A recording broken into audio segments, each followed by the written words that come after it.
My family said I was too young to raise my baby boy.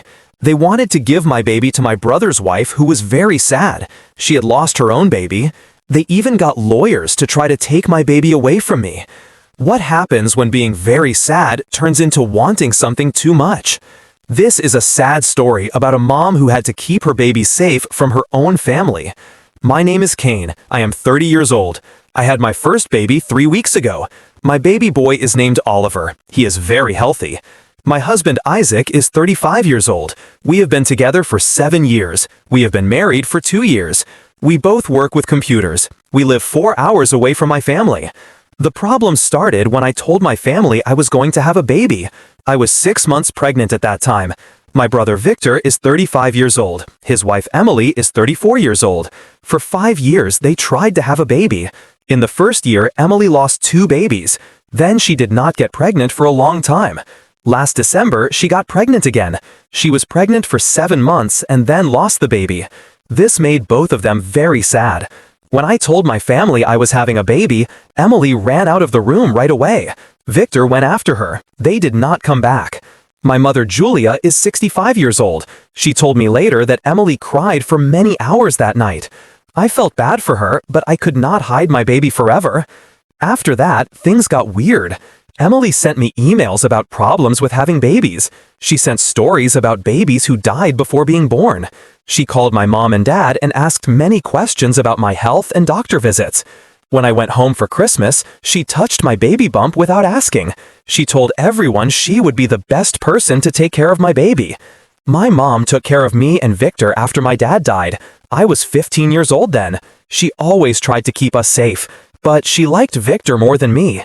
He stayed near home when I went away to school and work. She loves Emily a lot. She treats Emily like the daughter she never had. After Christmas, my mom started talking to me in a strange way. She asked if Isaac and I were ready to have a baby. She said we worked too much. She asked if we had enough money. She asked if our home was big enough. She kept talking about how Emily worked from home part-time. She said Emily would have more time to take care of a baby. I thought my mom was just worried about me. I was going to be a mom for the first time, and I lived far from family. Then in February, I was 8 months pregnant. My mom called me. She said something that scared me a lot. She said Emily was having a very hard time after losing her baby. A person who helps sad people told Emily that being near new babies could help her feel better. My mom asked if Emily could come stay with us after Oliver was born. She wanted to help with the baby and spend time with him. I said no right away. Then my mom told me her real plan. She said Emily and Victor talked about adopting a baby, but it costs a lot of money, and they would have to wait a long time. My mom said because I was young and had my whole work life ahead, it would be better if Emily and Victor raised Oliver. They had a house with a yard. Emily could stay home with the baby. They were older and had more money than us. I hung up the phone. Isaac had to work late that night. I sat in the baby's room. I looked at all the things we bought for our baby. I tried to understand what just happened. My own mom wanted me to give my baby to my brother's wife. The next day, the phone call started. My parents called me, and my brother Victor called me too. He said Emily was not eating or sleeping. She made a spare room into a baby room. She was buying baby clothes. He was worried about her mind. He thought having a baby to care for would help her. He said I would help Emily feel better, and Oliver would have a better life. He said Isaac and I were not married yet. He said we lived in a small home. He said we both worked 60 hours each week. He asked how we could take care of a baby. I told Victor that Isaac and I planned to get married before the baby came. I told him many moms and dads who work have happy, healthy babies. He said I was only thinking of myself. He said family help was very important.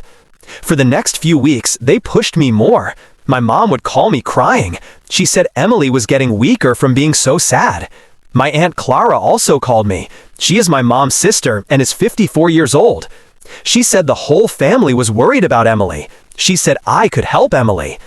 Emily never called me, but she wrote comments on all my social media posts. When I put a picture of the baby room online, she wrote that she bought the same baby bed. When I wrote about shopping for baby clothes, she wrote that she already bought clothes for a newborn and for a 3-month-old baby. When I was 38 weeks pregnant, I could not take it anymore. One Saturday morning, Emily and Victor came to my home without telling me. Isaac was at the food store. I answered the door alone. Emily ran past me and went straight to the baby room. She started moving things around. She talked about how she would set up their home for the baby. She brought a car seat for the baby. She wanted to put it in the car right. She said it was for when they took Oliver home. I told her she had to go. Then she fell apart. She got on her knees in the baby room. She begged me to give her my baby. She said God took her baby away because he wanted her to have my baby instead. She said I could visit the baby. She said I could be part of his life. Victor tried to make her calm down, but she yelled about how it was not fair. She said I had a healthy baby, but she wanted a baby more than me. She said I was too young and selfish to be a good mom. I called the police. When they came, Isaac was home. He made Emily stop yelling. The police wrote down what happened. They said it was a family problem. They told us to get a paper from court to keep Emily away if we felt unsafe. The next day, Isaac and I got married at the courthouse. We needed to make sure we had the right to keep our baby. We did not want my family to take him from us legally. Oliver was born 2 weeks later. We did not tell my family I was having the baby. My mom found out from a friend. The friend saw Isaac's post online about the baby being born. The phone call started right away. My mom cried because she missed her grandson being born. Victor was mad we did not ask them to come. But Emily's answer scared me the most. She used Victor's phone to call me. I thought it was Victor when I answered, but it was Emily. She said she was so happy to finally see her son. She said she already had his room ready. She said she took time off from work to be with him all the time. I knew she really thought Oliver was going to be her baby. Isaac and I decided not to talk to my family for now. We blocked their phone numbers. We made our social media pages private so they could not see them. My mom sent letters and boxes to our home. We sent them back without opening them. My cousin told me Emily told people at church that we were having a hard time. She told them they were going to adopt our baby. She asked people for money to buy baby things. She set up a baby room for people to see. My mom told our family that Isaac's family was making us act this way. She said we would finally understand. She said Emily just needed time to be with Oliver, then everything would be fine. I never thought my mom would help someone else take my baby. I thought families should keep each other safe, not work together to take away what is most important. Isaac has been great through all this. His parents live far away, but they help us. They said we could move to live near them if we needed to. They were surprised when I told them what my family was doing. We are thinking about moving before Oliver gets bigger. I do not want to be scared all the time. I do not want to worry that my brother and his wife will try to take him. I also do not want Oliver to think he belongs to someone else. The hardest part is feeling sad about losing my family. I thought my family would always be there for me. I thought my mom would always help me. I thought my brother would keep me safe. I thought he would be happy to be an uncle. But they chose Emily's dream over my rights. As Oliver's mom, I worry that I am being too mean. Emily has been through very hard times. Being very sad can make people do crazy things. But wanting to raise someone else's baby is more than just being sad. It is something much worse. Isaac thinks we should get a lawyer. The lawyer can write down everything that happened. Then we will be safe if we need help from the law later. Part of me hopes this will end if Emily gets good help. But part of me knows this might be our life now. I just want to raise my son in peace.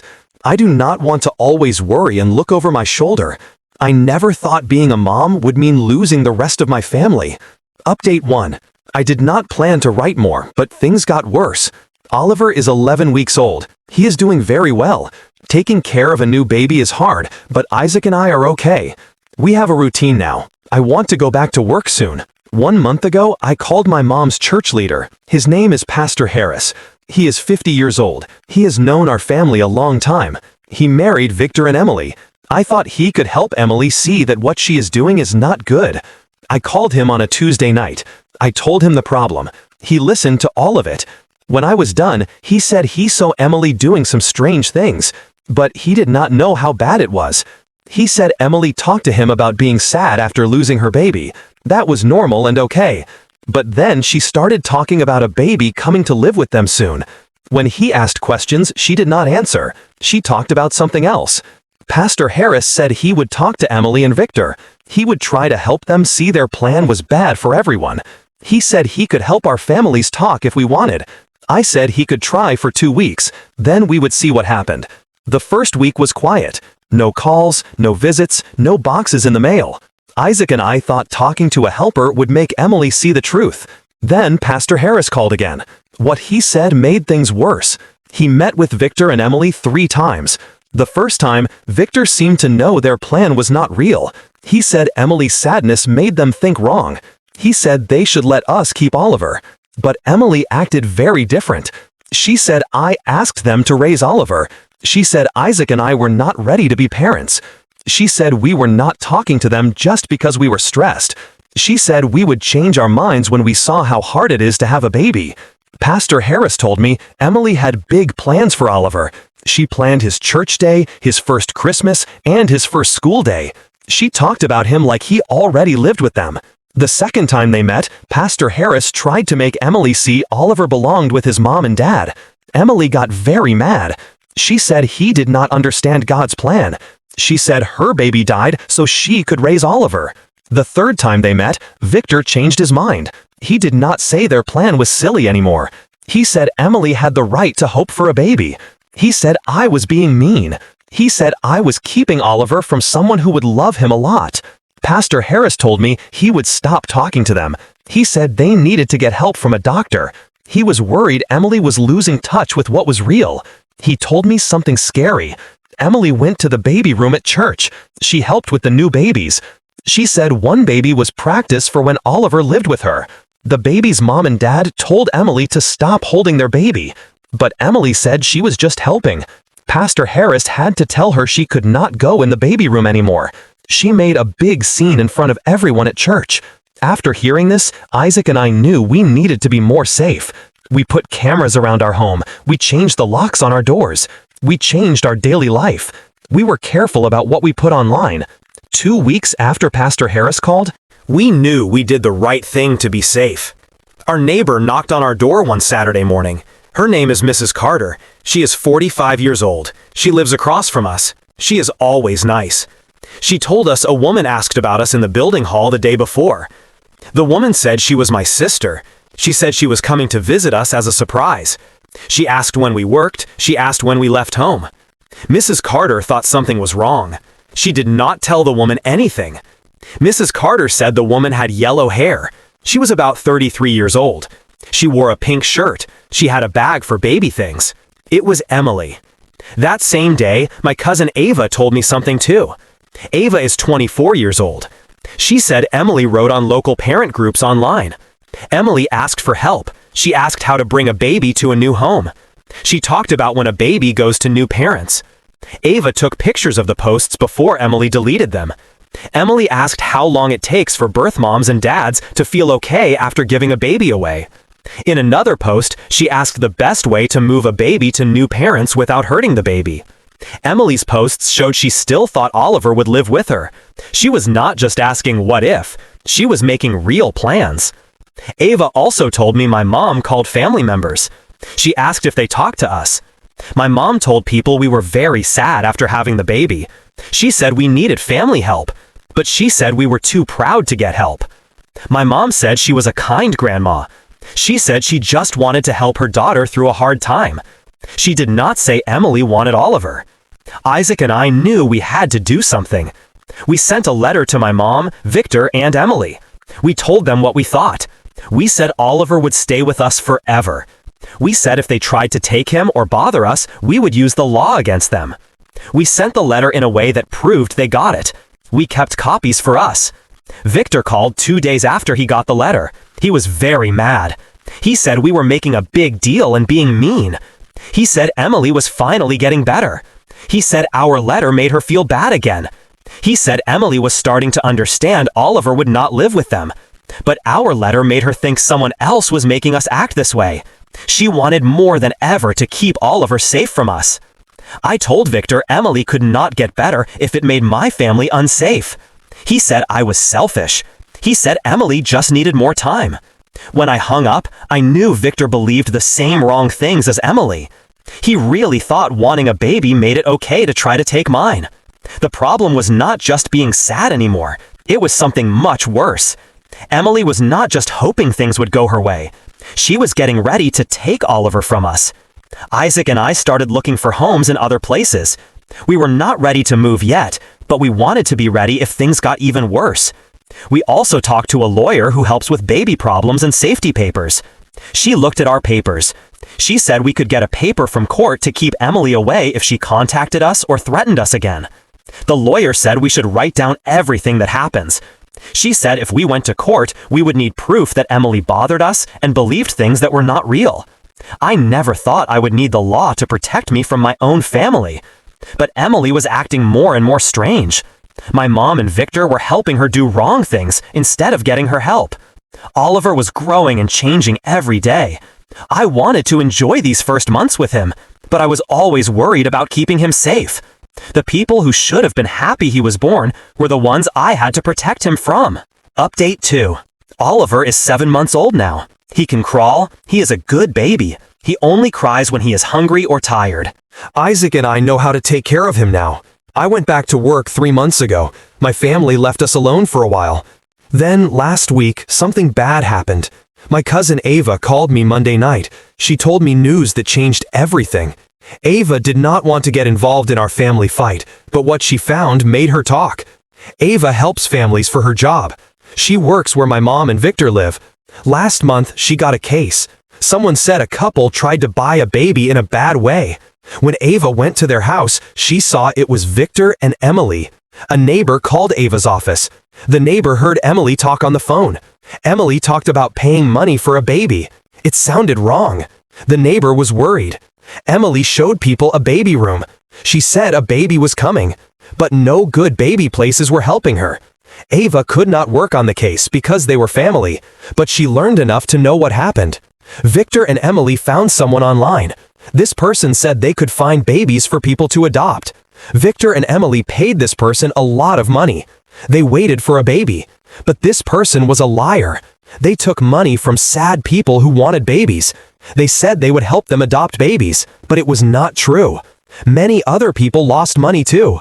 The worst thing was what Ava found in Victor and Emily's house. The baby room was not for any baby. It was made just for Oliver. They printed pictures of Oliver from Isaac's online pages. They put the pictures in frames on the walls. Emily bought clothes in the sizes Oliver would need as he got bigger. She made a book with pictures of Oliver's first months, like she was there with him. The person looking into this found Emily's plan. It showed when she thought Oliver would come live with her. She wrote down dates. She thought on those dates we would see we could not care for a baby. Then Oliver would go live with her. Ava said the new social worker said it was one of the strangest things she ever saw. Emily really believed Oliver was hers. She thought everything she did was getting ready for him to come. Victor believed Emily's dream too. Victor looked up laws about grandparents' rights. He looked for ways to take Oliver from us legally. He talked to lawyers. He asked how they could say we were bad parents. The county stopped looking into it. They said Victor and Emily were lied to by the adoption person. They were not the bad guys, but they said Emily must see a doctor. They were worried she did not know what was real. Ava told me all this because she was scared for us. The social worker said Victor and Emily should not be near kids, not until Emily got help, but they could not make this a law. After Ava called, Isaac and I talked for a long time. We knew we had to act fast to keep Oliver and us safe. The next day, we saw our lawyer. We gave her all the new things Ava told us. Our lawyer was scared by Emily's plans. She said we should ask the court for a paper to keep them away right now. She also said we should take pictures of our home. We should show Oliver is safe with us, in case Victor and Emily told lies about us to child helpers. We took pictures of our clean, safe home. We got papers about Oliver's doctor visits. We got papers about our jobs. On Wednesday, we got a paper from court. It said Victor, Emily, and my mom could not come near us or our home. They had to stay 600 feet away. The paper also said they could not talk to us through other people.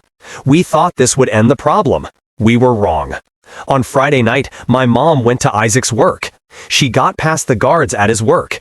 She stopped Isaac in the parking lot when he left. She cried. She begged him to let Oliver see his family. She said Emily was getting worse, not better. She said seeing Oliver might help Emily get better. My mom asked Isaac how much money we wanted. She wanted to pay us to let Emily see Oliver. She said she would pay our rent and pay for baby care if we just let her see Oliver with someone watching. Isaac said Oliver was not for sale. He said Emily needed a doctor. My mom got very mad. She said Isaac made me hate my family. She said he ruined Emily's last chance to be happy. Isaac recorded the talk on his phone.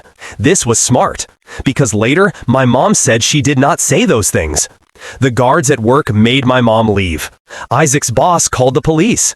My mom broke the court paper. That weekend, we decided to move away. We thought about moving for months, but this showed us it was not safe to stay here. Isaac's work has an office in another state. They said he could move there right away because of what happened.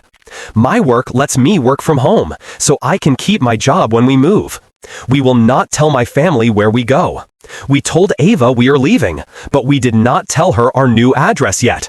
We are glad she helped us, but we cannot risk my family finding out. The hardest part of moving is knowing this problem will not go away. Emily's belief that Oliver is hers has gotten stronger. My mom and Victor help her believe it. They do not get her the help she needs. I keep thinking about the book Ava told me about. Emily made a book with pictures of Oliver like she was there with him.